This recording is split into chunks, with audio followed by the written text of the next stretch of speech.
Megan, have you taken your little one blueberry picking yet? Maybe a little too little for that, right? I haven't, but I'm not gonna lie, I'm not the biggest blueberry fan. But he really likes blueberries. Okay, well, when he gets a little bit bigger, it's fun. It's a fun family thing. They have blackberries too, usually, if you like those. But, you know, kind of a fun thing to do out in the summer. Absolutely. And just, you know, if you are headed out, like you said, grab your rain boots, grab some mud boots, whatever you need to do. Also, make sure you grab some water because it is humid out there, which means that it is just going to feel warmer than it actually is. Even right now, as we look at radar, you can see things are dry across most of the area, but I am starting to see some showers pop up across portions of the area.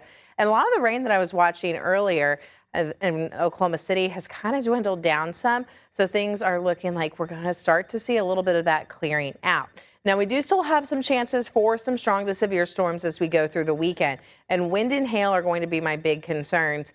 And I'm going to keep that flooding risk on that high level. And part of that is because we have seen so much rain as we've gone through the last month, as we've gone through the last several months. And so it just means that once the rain falls, it doesn't have anywhere to go. So it sits there. We start to deal with flooding issues. Our creeks get overrun. We have to deal with road closures then.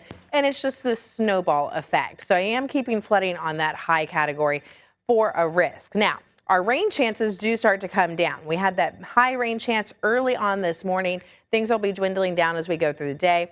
Could see some more showers and storms in southeastern portions of the area for the afternoon. Then we'll dry out. For tomorrow, evening and overnight, I am tracking the chance for more storms. Again, some of which could be severe. And then that rain chance comes down through the first part of the week before it does start to pick back up. So if you have anything that you need to get done outside and you need to wait for it to dry, I'm kind of thinking Tuesday into Wednesday, depending on what you need to get done outside, might be a good day to do that. For today, here's some of that cloud coverage moving out. There's some of those storms that we could see this afternoon and evening in southeastern portions, and then we'll start to clear out. So we'll start Sunday with mostly sunny skies. Cloud coverage will start to pick up as we go through the day, and I'm going to be watching more showers and storms possible in the afternoon and evening. Again, some of which could be severe. Wind and hail are going to be my concern as we go through Sunday and go into Monday.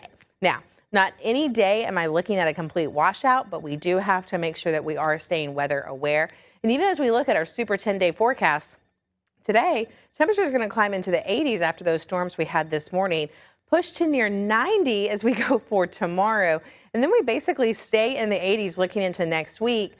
And here's something good to look forward to. Looking at next weekend, I am tracking the chance that we could have some dry weather. I only have about a 20% chance of rain on next Saturday and an isolated chance on Sunday. So that's something that we'll be keeping a close eye on in the 2 News Weather Center.